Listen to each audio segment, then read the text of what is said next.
течение многих столетий самый ценный в мире клад, утерянный в морской бездне, существовал лишь в легендах и преданиях, которые передавались из поколения в поколение моряков, исследователей и охотников за сокровищами. Множество искателей приключений пытались обнаружить его, но все попытки заканчивались неудачей, превращая эту историю в загадку, окутанную тайной и мифами. Однако недавно, после долгих лет поисков и учета каждой детали, легенда обрела материальную основу. Обломки бесценного корабля были наконец найдены. Среди руин и остатков кораблекрушения обнаружился настоящий клад, стоимость которого оценивается в астрономическую сумму – более 1,1 миллиарда долларов, представляющий собой не только драгоценности и металлы, но и масштабное историческое наследие. Этот момент стал историческим прорывом для всего археологического и исследовательского сообщества, принеся новые знания и вдохновение всем увлеченным необычайными историями морских глубин. Для того, чтобы глубже понять всю значимость этого открытия, необходимо отправиться в прошлое, в далекий 1622 год. Именно тогда развернулась история, изменившая представление о морских приключениях и трагедиях того времени. Именно в этом году произошло знаменитое и одновременно трагическое событие, которое объединяет в себе эпоху великих географических открытий, колонизации Америки и масштабных морских перевозок испанских сокровищ. Понимание хода этих событий позволит лучше осознать масштабы произошедшей тогда катастрофы, а также те невероятные богатства, которые оказались затерты под толщей морских волн на десятилетия, а потом и на века. В 1622 году, когда морские державы боролись за доминирование на просторах океанов и за контроль над колониями, могучий испанский галеон под названием «Ностра Синьора де Аточа» вышел из порта Гавана, стратегического порта и важнейшей базы мореплавателей того времени. Корабль был полностью нагружен сокровищами мирового масштаба, включавшими как богатство испанского короля Филиппа IV, так и имущество состоятельных членов экипажа, связанных с торговлей и добычей драгоценностей. В числе груза были золотые и серебряные изделия, медь, а также знаменитые изумруды, добытые в Южной Америке, в Колумбии, Перу, Мексике и Венесуэле.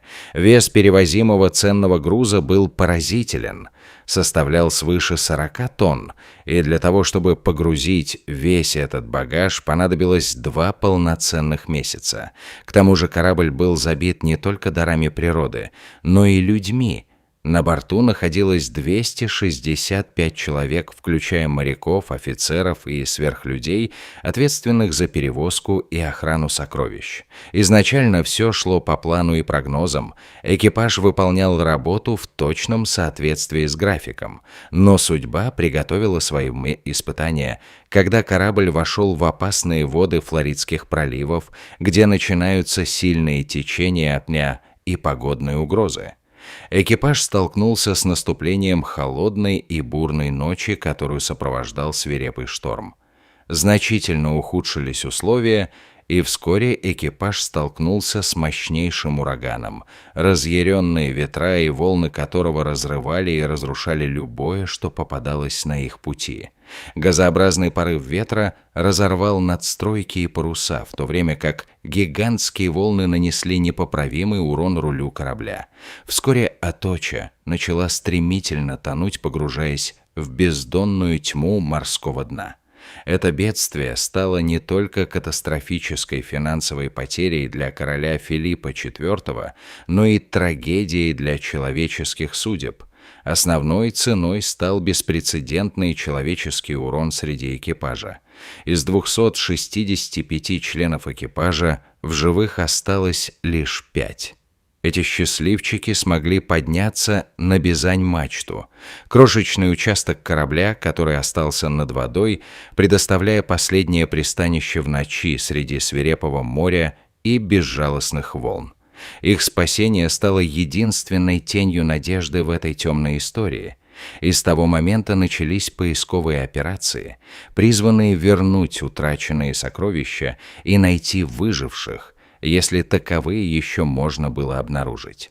Понимая, что с утратой корабля и его драгоценных грузов Испания понесла огромный ущерб, власти немедленно приступили к подготовке спасательной операции, целью которой стала попытка поднять сокровища с морского дна.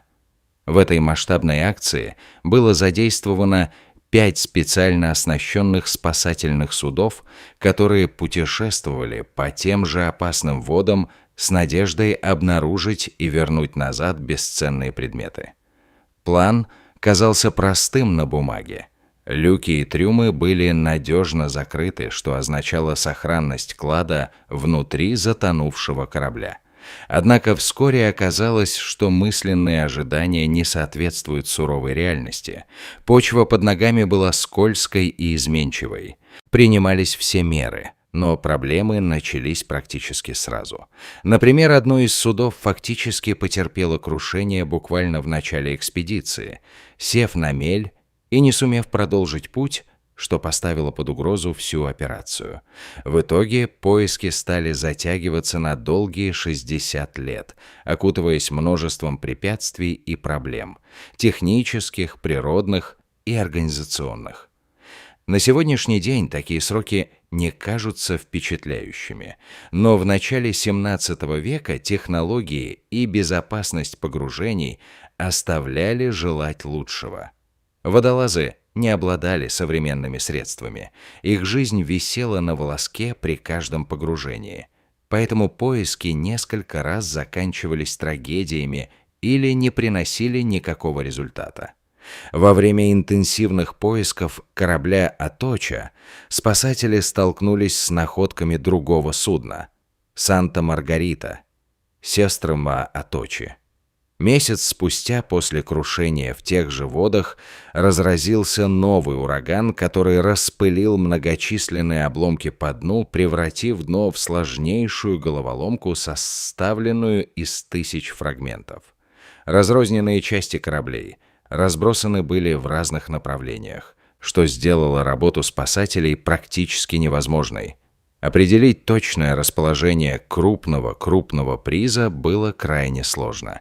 Несмотря на это, испанцы сумели восстановить часть груза Санты-Маргариты, но сокровища Аточи продолжали считаться утерянными навсегда.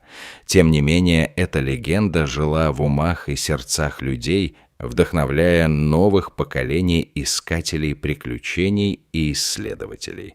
И вот в 1969 году, спустя более 3 столетий после трагедии, все начало менять свое направление. Опытный глубоководный водолаз Мел Фишер решил бросить вызов времени и обыденности, поставив перед собой задачу переписать историю. Проведя большую часть своей жизни в погружениях к самым таинственным глубинам, Мел вместе с женой управлял школой дайвинга в Калифорнии и был готов двигаться дальше. Он привлек свою семью и сформировал новую команду охотников за сокровищами, поставив перед собой одну ясную задачу – отыскать тайные сокровища легендарного корабля «Аточа». Их стартовый набор был минимальным. Лишь небольшой катер, несколько комплектов снаряжения для погружения и металлоискатели, которые позволяли начинать поиски. Однако этих инструментов было достаточно, чтобы стать на путь к мечте.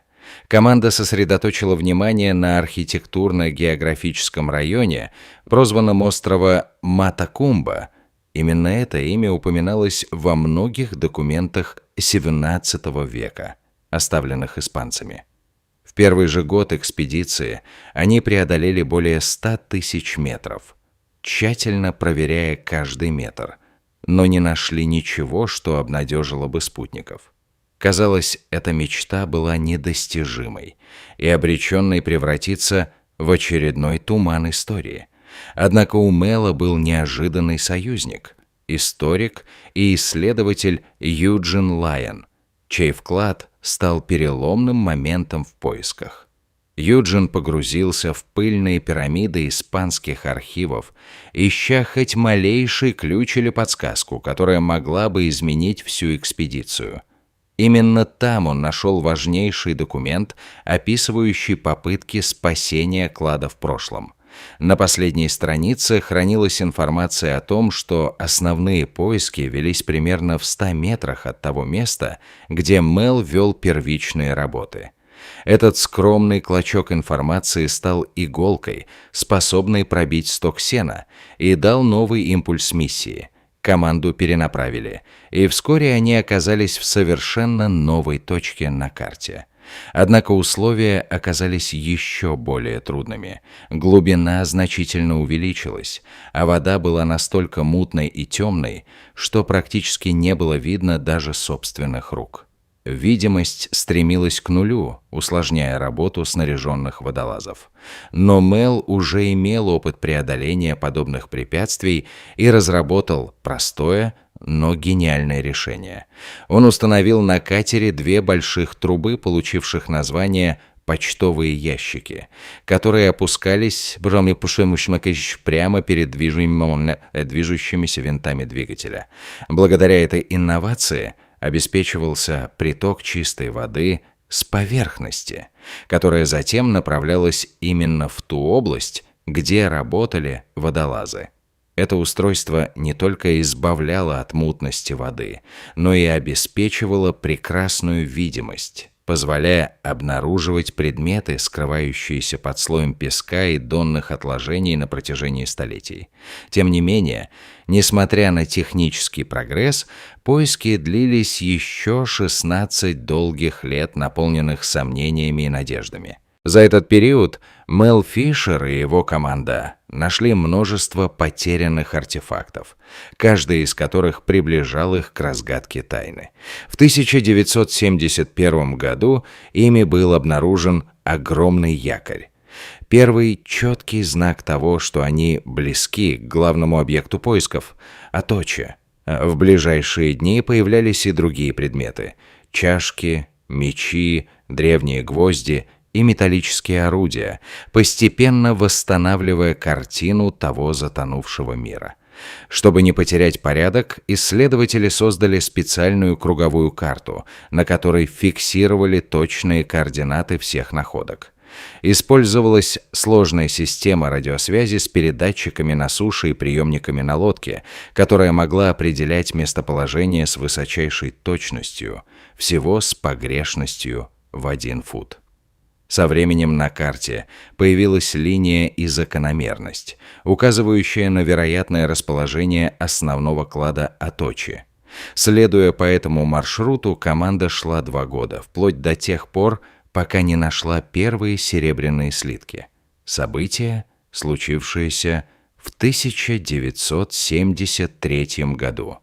Это открытие стало дверью в события еще более грандиозных находок. Одно лишь найденное серебро оценивалось более чем в $100 000, но основное сокровище еще оставалось скрытым. Именно оно ожидало своих первооткрывателей впереди.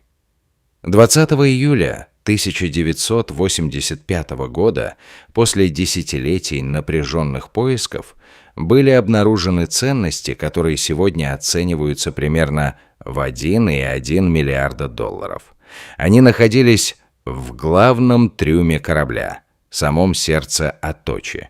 Среди находок оказалось 180 тысяч серебряных монет, 24 тонны серебряных слитков, 125 золотых слитков, широкая коллекция жемчуга и 60 фунтов изумрудов.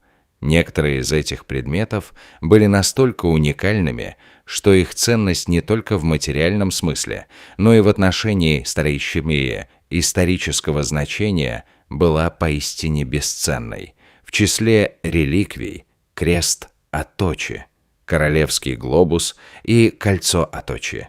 3 королевских артефакта, сохранившиеся в почти идеальном состоянии.